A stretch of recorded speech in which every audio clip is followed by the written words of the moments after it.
em minha opinião, entre a parte mais pura do ar, acima de nós, e esses lugares em que não se acham nem bruma nem nuvens, e cuja paz não é perturbada pelo movimento de nenhum corpo celeste. Guarda-te, pois, ó Asclépios, de chamar vazio algum objeto, a menos que digas também, de que está vazio que chamas vazio, como vazio de fogo, ou de água, ou de qualquer outra coisa semelhante, pois ainda quando chega a ocasião de ver um objeto que possa estar vazio destas coisas, por muito pequeno, ou grande que seja o que parece vazio, não é possível todavia, que esteja vazio de ar. Outro tanto tem que ser dito de locus, esta palavra absolutamente desprovida de sentido, se a tomarmos absolutamente. Pois não se vê o lugar, locus, e o que é, a menos que se observe de que é o lugar. Abandonando-se o elemento capital, a significação da palavra fica incompleta. Por isto diremos, com razão, o lugar da água, o lugar do fogo, ou de outras coisas semelhantes. Como é impossível que haja algo vazio, também não se pode reconhecer o que seja o lugar tomado por si só.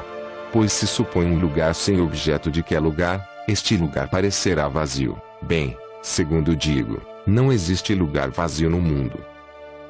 Se nada está vazio, não se pode ver que coisa poderá ser o lugar em si, a não ser que se lhe acrescente, como ao corpo humano, as determinações de comprimento, largura e altura. Nestas condições, ó Asclépios, e vós que estáis presente, sabei que o mundo inteligível, isto é, o que não é percebido a não ser pelos olhos da inteligência, é incorpóreo, e que nada corporal pode mesclar-se à sua natureza, nada que possa ser definido pela qualidade, pela quantidade, ou pelo números, porque nele não há nada semelhante a isto. Este mundo dito sensível, é o receptáculo de todas as qualidades, ou substâncias das formas sensíveis, e todo esse conjunto não pode ter vidas sem Deus. Porque Deus é as coisas, vêm de si, e dependem de sua vontade. Este todo é bom, belo, sábio, inimitável, não é perceptível e inteligível a não ser para si mesmo, e sem ele nada foi, nada é, nada será.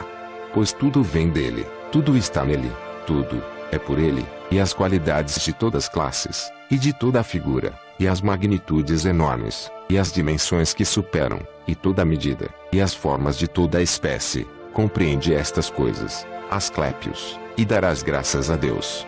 Porém, se chegas a alcançar conhecimento acerca deste todo, compreenderás que em verdade o próprio mundo sensível, com tudo o que contém, está rodeado como por uma vestimenta pelo mundo superior.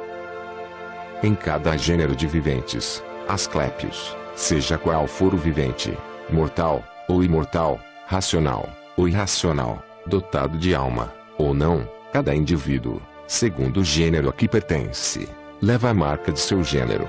E ainda que todo o gênero de seres viventes possua inteiramente a forma própria de seu gênero, nem por isso deixam de diferir entre si os indivíduos dentro da mesma forma.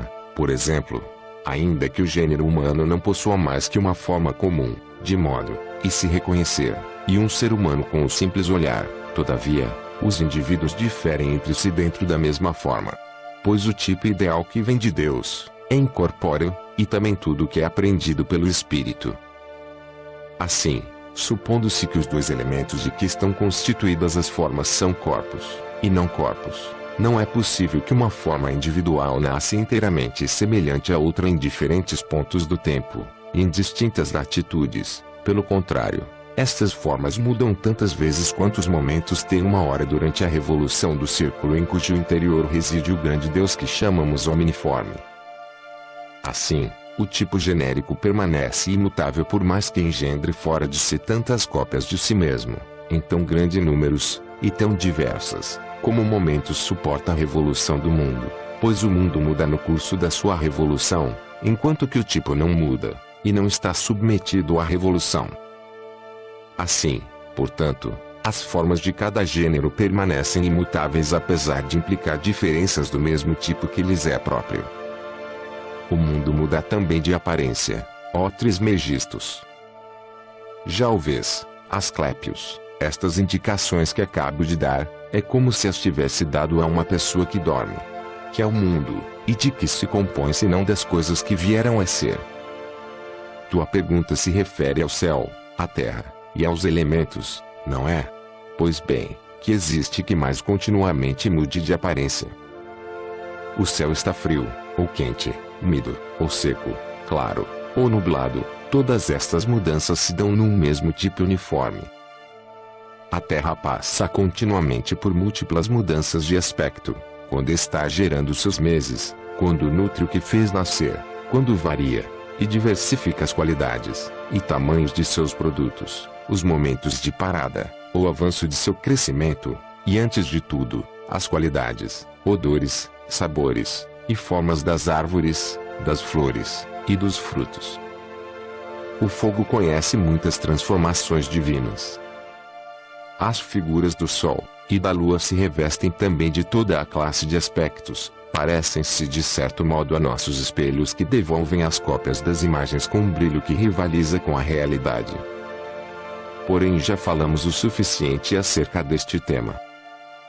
Voltemos ao ser humano, e a razão, dom divino pelo qual o ser humano recebeu a designação de animal racional.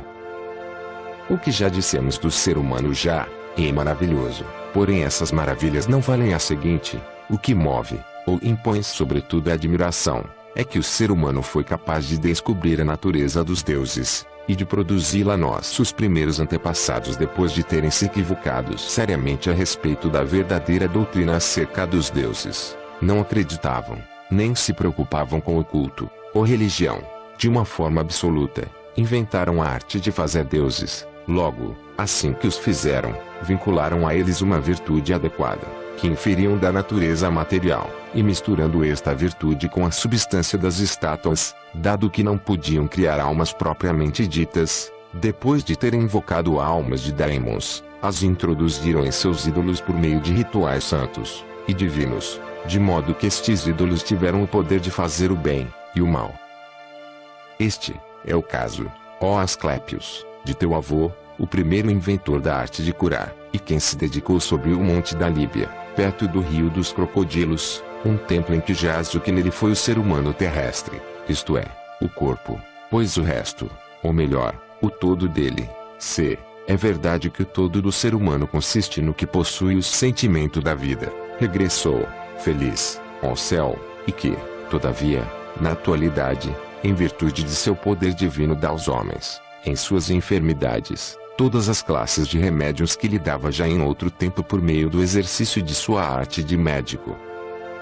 Assim também, meu antepassado Hermes, cujo nome levo, não é, por acaso, verdade que reside na cidade natal chamada pelo seu nome, de onde concede ajuda e salvação a todos os mortais que, de todas as partes procuram um.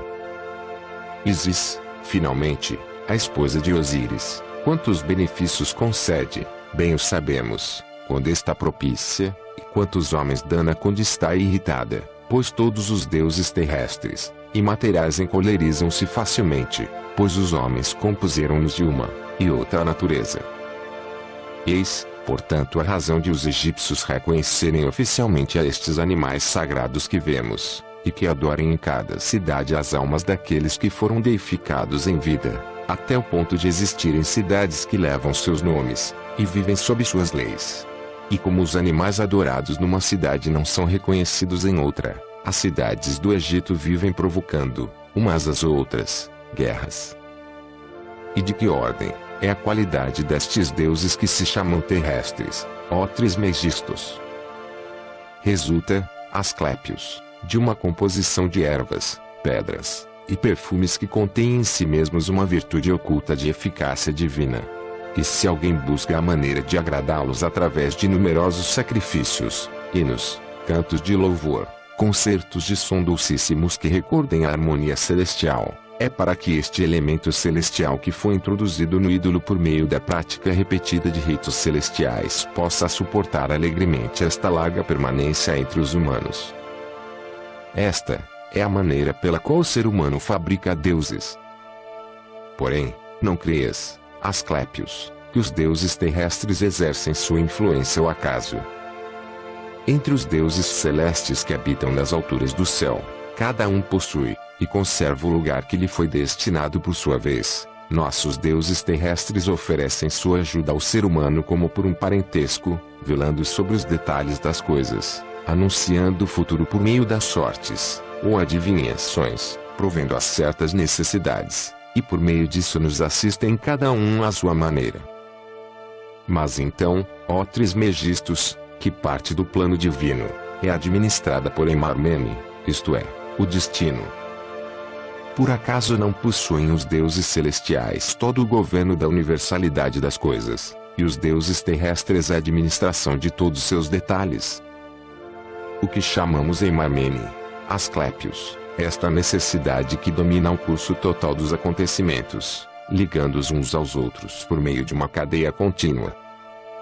É, pois, o bem, e causa que produz as coisas, ou o Deus Supremo, ou a ordem universal das coisas celestiais e terrestres fixadas por leis divinas. Assim, esta Emarmene e a necessidade estão inseparavelmente unidas entre si por uma espécie de aglutinante sólido, e Emarmene se acha em primeiro lugar, gerando o começo das coisas, enquanto que a necessidade faz com que cheguem, por força, e seu efeito, estas coisas que começaram a ser graças à ação da Emarmene. Uma e outra têm como consequência a ordem, isto é, a contextura, e a sucessão temporal de tudo o que deve realizar-se. Nada com efeito escapa às disposições da ordem, e esta bela ordenação se cumpre nas coisas, pois o próprio mundo segue a ordem em seu movimento, mas ainda, não se mantém em sua totalidade se não receber o concurso da ordem. Portanto, estes três princípios, Emarmene, a necessidade, e a ordem, ocupam o mais alto grau nas criações da vontade divina, que governa o mundo por meio de sua lei segundo seus divinos desígnios. Por isto Deus deixou-lhes toda a vontade de obrar, ou não obrar, sem que nunca sejam turbados pela cólera, sem que o favoritismo os persuada, obedecem à coação da lei eterna que não é outra que a própria eternidade, inevitável, imóvel, indissolúvel. Em primeiro lugar, pois, está Emarmene que, tendo deitado, por assim dizer, a semente, faz que só produza, uma após as outras, toda a série de coisas futuras, segue-se a necessidade, que é a força que obriga as coisas a chegar a seu término efetivo, e a terceira, é a ordem, a qual mantém a conexão de todos os acontecimentos que foram determinados pela Emarmene e a necessidade. É, pois, a eternidade, que não tem começo nem fim, e que determina na lei imutável de seu curso, realize sua revolução por meio de um movimento perpétuo, que nasce incessantemente, e deve morrer em alguma de suas partes, de forma que, graças à mudança dos instantes, e parte que nela tenha morrido, é a mesma em que renasce. Tal é com efeito o movimento circular, princípio de rotação, que tudo nele está tão bem ligado que já não se sabe onde começa a rotação, se é que começa, porque os pontos parecem preceder-se, é seguir-se. Todavia, há no mundo acidente, e acaso, mesclados como estão, e tudo o que procede da matéria. Falei de cada uma das coisas, na medida que pude segundo minhas humanas forças, e na medida que a divindade o quis, e permitiu. Resta-nos apenas bendizer a Deus em nossas preces, e voltar ao cuidado do corpo. Nossas almas tiveram, se podemos assim falar, sua plena ração no decorrer desta conversação acerca das coisas divinas. Tendo saído então, do fundo do santuário, puseram-se a adorar a Deus, olhando para o sul, pois quando alguém quer dirigir-se a Deus ao pôr do sol, é para ali que deve olhar, do mesmo modo que ao nascer do sol deve olhar para o leste, e começavam já a pronunciar a fórmula quando Asclépios disse em voz baixa, ó Tat, queres que proponhamos a teu pai que faça acompanhar nossas preces com incenso a perfumes? Porém Trismegistos ouviu, e muito comovido o atalhou, silêncio, silêncio, Asclépios. É uma espécie de sacrilégio quando se faz oração a Deus queimar incenso, e tudo mais. Pois nada falta a ele que é as coisas, e em quem são as coisas. De nossa parte, pois, adoremo-te por meio de ações de graças, este é, em verdade, o mais belo incenso que se pode oferecer a Deus, a ação de graças dos mortais. Damos-te graças, Altíssimo, que ultrapassas infinitamente as coisas, pois por teu favor obtivemos esta luz tão grande que permite conhecer-te, nome santo, e digno de reverência, nome único pelo qual Deus somente deve ser bendito segundo a religião de nossos maiores, posto que dignas outorgar a todos os seres teu afeto paternal, teus cuidados solícitos, teu amor, e tudo aquilo que pode existir de virtude benfeitora mais doce ainda, fazendo-nos dom do intelecto, da razão, do conhecimento, do intelecto, para que possamos conhecer-te, e da razão, para que, por meio de nossas instituições, alcancemos o fim de nossas investigações, do conhecimento, para que conhecendo-te, gozemos. Regozijamo-nos, pois, salvos por teu poder, de que te achas manifestado, a nós, inteiramente, regozijamo-nos de que, ainda encontrando-nos nesta carne tenhas tu dignado consagrar-nos à eternidade. O único meio que o ser humano possui de te dar graças, e conhecer tua majestade. Nós te conhecemos, a ti, e a esta luz imensa que somente o Espírito capta, o compreendemos, ó verdadeira vida da vida, o seio que porta tudo que vem a ser. Conhecemos a ti, permanência eterna de toda a natureza infinitamente repleta de tua obra procriadora. Nesta prece, em que adoramos o bem de tua bondade, pedimos apenas uma coisa: fazer com que nos conservemos perseverantes no amor de teu conhecimento, e que não nos afastemos nunca deste gênero de vida. Com estes desejos, fomos cear, uma ceia pura, que não foi manchada por nenhum alimento que tivesse tido vida. Rota da imortalidade e providência, e alma sejam-me favoráveis, a mim que escrevo estes mistérios que me foram transmitidos. Só peço a imortalidade para meu filho, mestre desta poderosa arte que praticamos, e que o poderoso e grande Deus Hélio Mitra ordenou que me fosse comunicada por seu daimon a fim de que apenas eu, em minha peregrinação, alcance os céus, e contemple todas as coisas. Invocação geração primeira de minha geração.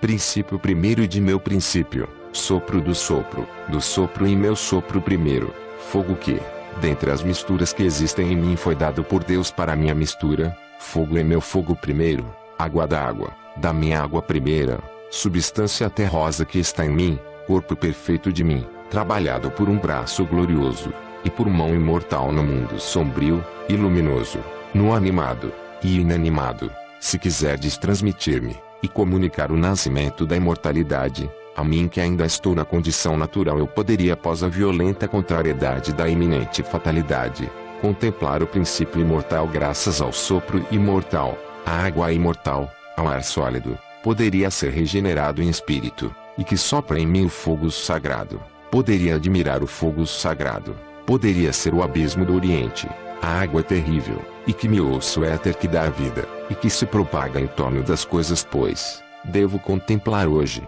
com meus olhos imortais nascido mortal de matriz mortal, mas exaltado por uma força poderosa, e por uma destra imperecível, graças ao sopro imortal, imortal Aion, o soberano dos diademas de fogo, santamente sacrificado pelas purificações santas, enquanto um pouco de minha natureza humana, por um pouco de tempo, foge de mim, e que novamente terei, não diminuída, após a prova dolorosa da iminente fatalidade, eu, filho de, segundo o decreto imutável de Deus. Já que não me é possível, nasci mortal, elevar-me com os raios de ouro da claridade inextinguível, fica tranquila. Natureza perecível dos mortais, e toma-me no campo são, e salvo, após a prova da impiedosa fatalidade. Pois eu sou o filho. Tira dos raios o sopro, ao aspirar com toda a força haverás que te tornarás leve, e que ascenderás no espaço de modo que ficarás no ar. Nada ouvirás nem ser humano nem animal, porém muito menos verás, nessa hora, as coisas mortais da terra, só verás a imortalidade. Pois verás a posição divina dos astros desse dia, e da hora, os deuses que presidem a esse dia, uns subindo aos céus, outros descendo. A viagem dos deuses visíveis através do disco solar te será manifesta, o mesmo quanto ao que se chama a flauta de onde sai o vento que está em movimento.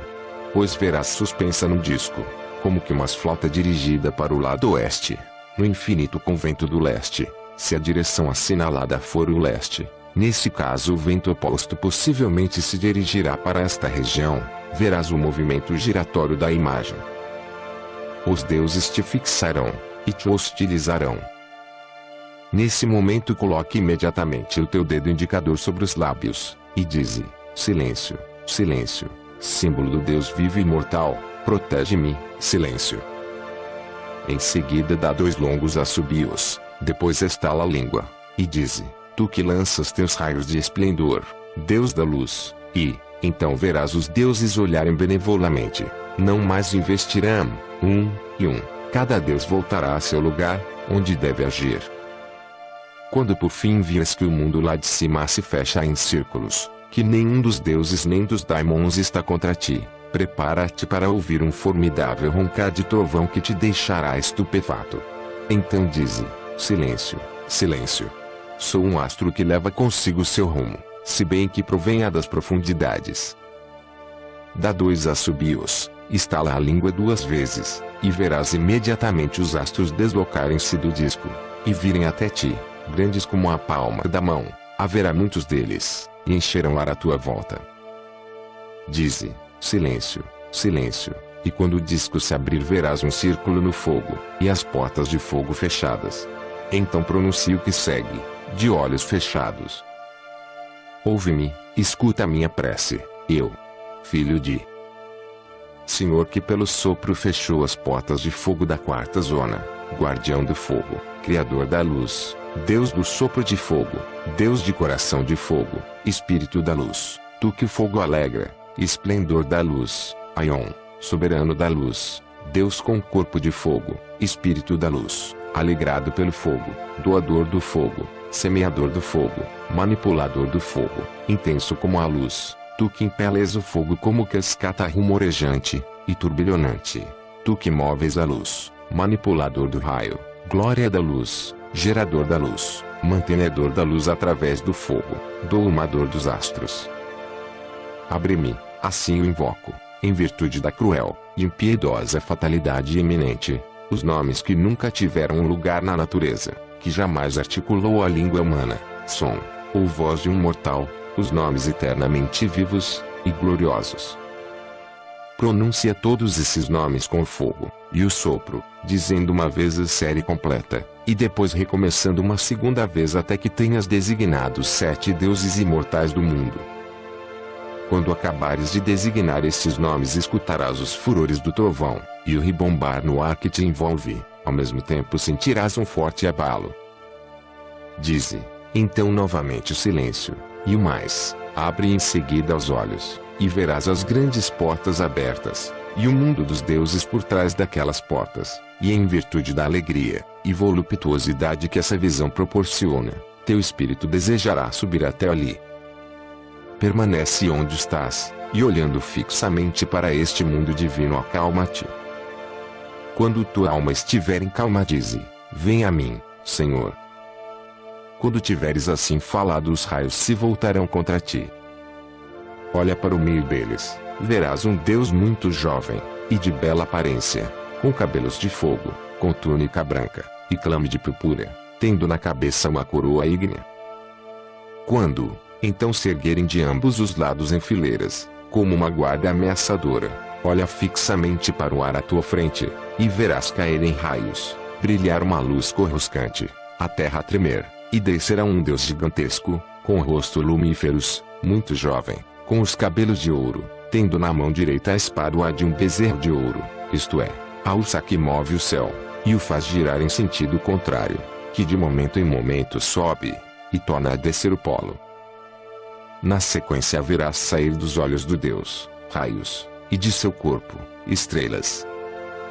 Solta, então um longo gemido apertando as ilhargas para acordar de uma só vez, longamente até o esgotamento beija de novo os filactérios, e dize, vida de Osíris, permaneça comigo em minha alma, não me abandones, pois esta é a ordem de Ra, fixo Deus, emitindo um longo gemido, e o saúda nestes termos, e salve, Senhor, Mestre da água, e salve, Criador da terra, Salve príncipe do alento, Deus de brilho resplandecente.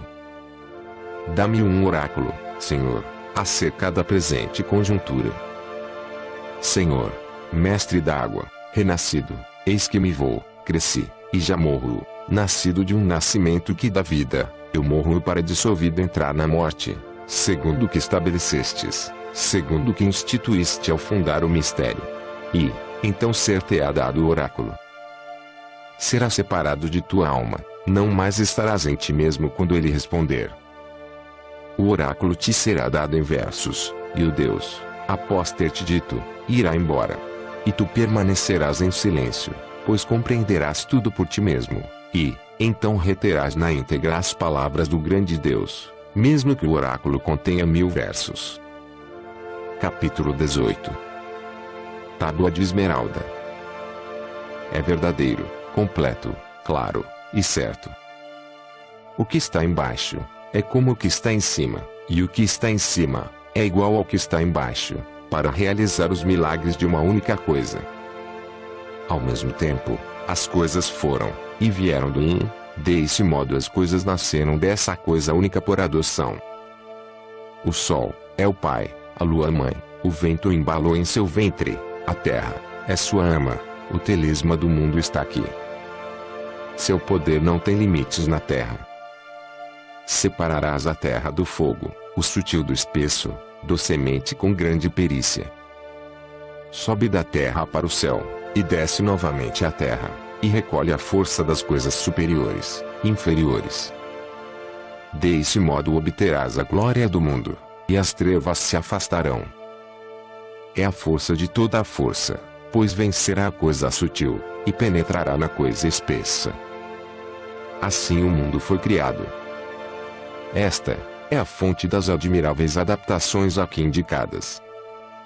Por esta razão fui chamado de Hermes Trismegistus, pois possuo as 3 partes da filosofia universal.